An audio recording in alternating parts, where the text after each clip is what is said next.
When an artificial intelligence known as the Entity gets loose on the internet and effectually becomes sentient, Ethan Hunt and the IMF are tasked with acquiring two halves of a mysterious key that could potentially end the threat.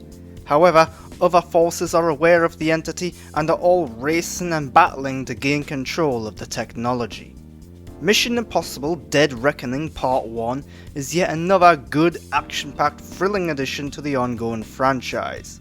This continues to be a franchise that proves that action movies can be about more than just the stunts and the set pieces, the fights and the chases, as it fills the movie with emotional drama and intellectual debates concerning AI and technology. Its only real downfalls are that it fails to top some of the more recent entries in the franchise and attempts to do a little too much. Tom Cruise is back as Ethan Hunt, this time dealing with the idea of his friends as family and how far he is willing to go for them. Throughout the movie he contends with his personal feelings and his sense of duty. Tom does a good job at showing the conflict within him, trying at times to save the individuals while also trying to save the world. It's no easy feat, but Tom manages to convey this conflict well with emotional scenes and moments standing out more than the larger set pieces and action scenes. Returning to aid Ethan Hunt are Luther, Benji and Ilsa, portrayed by Ving Rhames, Simon Pegg and Rebecca Ferguson respectively. They each get their moments with comedic beats and jovial bonding thrown in to help characterize them, and each of them having a clear role and job as part of the team. Rebecca Ferguson is perhaps the most underutilized in the movie, but she still gets some cool action moments and some key scenes with the rest of the cast. It's just a shame she has very little to say or do outside of these events. New to the central team is pickpocket and thief Grace, portrayed by Hayley Atwell. Hayley is an interesting addition, playing a mischievous character who is thrust into a situation far larger and scarier than she ever expected. Her character slowly realizes throughout the movie just what the stakes are and that her actions have consequences, and she does a good job at showcasing the emotion that comes with such events. What's most interesting about her character is that she is not a spy or an action-based character. She is a thief, someone who gets by on intellect and distraction, meaning her action scenes have a unique, rough look and style to them, and when featured in the larger set pieces, she looks suitably uncomfortable and scared for her life.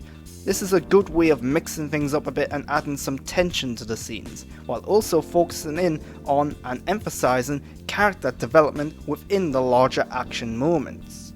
The villain this time around is Issei Morales' Gabriel, who has a personal past with Ethan Hunt and who wants to side with the Entity. His motivations and overall goals are a tad vague beyond wanting power, and he isn't always given a lot to say or do beyond looking villainous, threatening and killing people. Issei is, however, charming and charismatic, and there are some interesting hints at his personal past that will hopefully be addressed further in the sequel next year. The Entity, meanwhile, is the big bad of this movie, an artificial intelligence often visualized in the form of a white-blue eye-like design. The Entity is a tad too science fiction based, often pushing the story into slightly unrealistic territory. In trying to explain what the Entity is and what it can do, the movie often fumbles and over-explains it, to the point of making it either too simplistic or at times too convoluted. The same can be said about the main story of the movie. Dead Reckoning Part 1 has a convoluted, twist-filled story that's not too dissimilar to other spy-themed action movies. But it also tries to mix in messaging about AI and technology, with many moving parts and a few too many factions and groups all vying for the Entity and the key. It can be tough keeping up with everything, and the opening scenes of the movie are a touch too clunky and segmented due to the necessity of setting everything and everyone up. The rest of the movie fares better, but there are pacing and editing issues where too much exposition is delivered, too many characters are vying for attention, and not enough focus is placed on what really matters.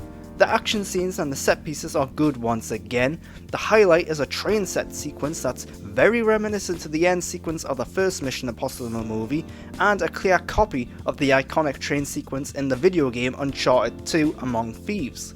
The scene is thrilling, with spy shenanigans setting it up, a major stunt for Tom Cruise in the centre, and then a thrilling derailing sequence with impressive stunt work and choreography ending things.